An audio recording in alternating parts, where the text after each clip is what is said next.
magandang umaga po sa lahat at magandang araw po sa lahat. Yan po. Kumusta po ang lahat? Sana po ay nasa mabuting kalagayan po tayong lahat. Ayan po. Meron po akong i-share po sa inyo. Ayan po, malay nyo po kasi at hawak nyo na po pala at binabala mo lamang.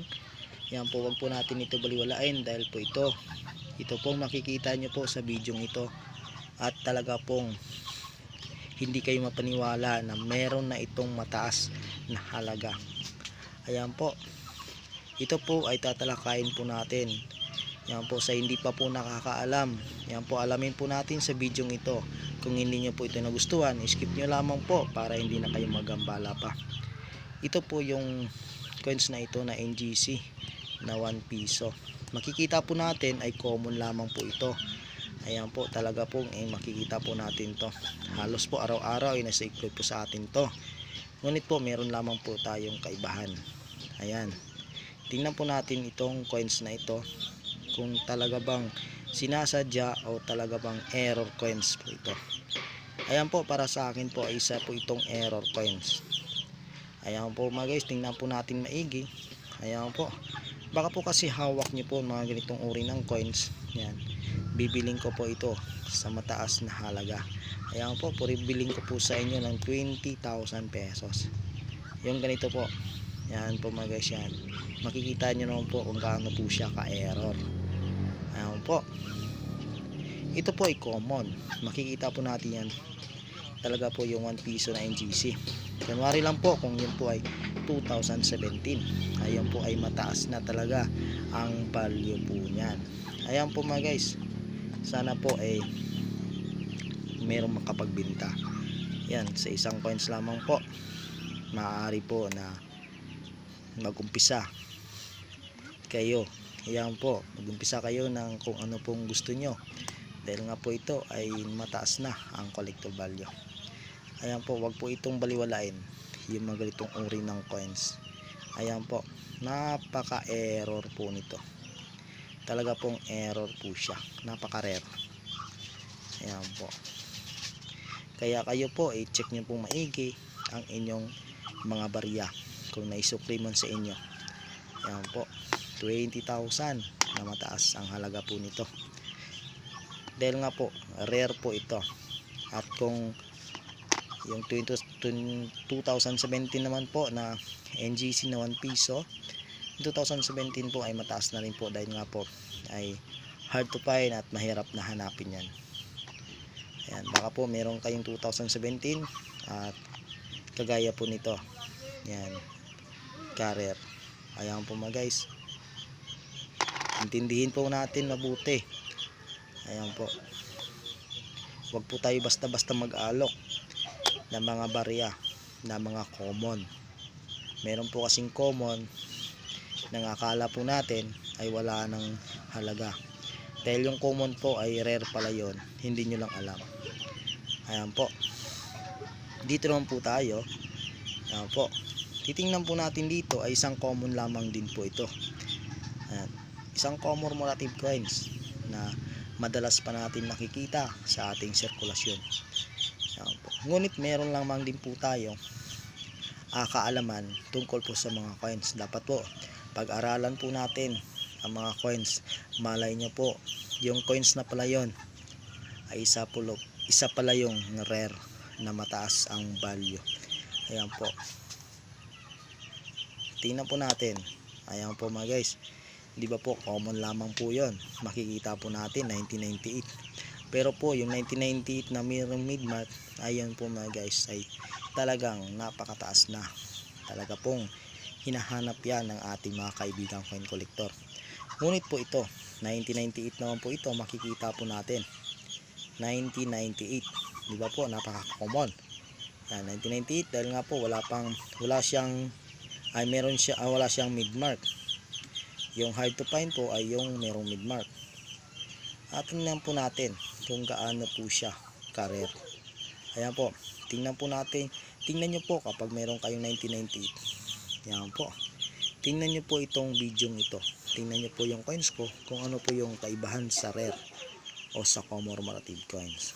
Malay nyo po meron kayo na 1998 na rare. Ayan po, Dahil po itong rare na ito, napakataas po ang halaga. At kagaya po nito, na rare din po, 1999. Yan, halos po ay magkakaparehas po sila. 1998 po ito, at ito po ay 1999. Ito po ay hard to find, at doble rare po ito, doble die error po. Ayan, makikita nyo po yan sa ating coins. Ayan po, kung kayo po ay naniwala, huwag kayong magsawa na mag-comment o maglapag ng inyong mga coins. Malay nyo, kapag yan na po ay mapili po natin, kayo po ang napakaswerteng bibilhan ng mga coins. At lalo na po yung error. Kaya meron kayong error coins, ilapag nyo lang po ng ilapag at huwag kayong magsasawa. Dahil po marami na po nabilhan nang inilapag na po yung mga coins nila at napili po yon at napapansin. Ayan po, 1999, 1998. Yan, dito lang po tayo sa 1999. Ayan, madalas po din natin makikita yung 1999 na hindi po ganito. Ayan, ka-error. Di ba po yung makita po natin yung 1999 ay plain lamang po siya. Kaya kung meron po kayong 1999, tingnan po natin. Ayan po, i-check nyo po yung coins ko o yung coins nyo kung yun po ay magkaparehas. Ayan po mga guys, dahil ito ay plain lamang po siya, diretso, tapos magkakaparehas po dito sa 1998. Ayan po, tingnan po natin mabuti. Ayan, para hindi po kayo malito. 1998, 1999. Kaya kung meron po kayo nito, at lalo po yung midmark na merong midmark. Pero ito po mga guys, sabi ko nga sa inyo, kapag dito po sa likuran ay common, kasi nga po walang midmark. Pag sa harapan naman po ay isa itong rare coins. Ayan po, isa rin po itong common. Pero kapag hindi po ito rare, ay commemorative coins. Ayan po, yung hard to find po, mataas ang collector value, ay 5,000 up to 15,000 po yung merong midmark po nito. Ayan po, kaya kung meron po kayo, pakilapag lamang po mga guys, para yan po ay ma-check po natin. At lalo na po yung ito. Ayan po, ulitin ko po. Ayan po, yung ganito makikita nyo po. Ayan, kung gaano po siya ka-rare. Ayan po, hindi naman to sinasadya na ganito. Talaga pong rare na rare po siya. Ayan, makikita naman po natin yan. Kaya palagi po kayo mag-check ng mga coins. Ayan po. At ito po mga guys, yan po, at ating po nabili din. Yan, sana po ay maintindihan nyo. At meron po tayong napulot na pag-aaral tungkol po sa pagsiyasat natin sa mga barya na meron ng mga halaga. Ayan po, ang akala po ng iba ay talaga pong content lamang po. Ayan po, okay lang po yan na hindi kayo maniwala. Nasa inyo na po yan.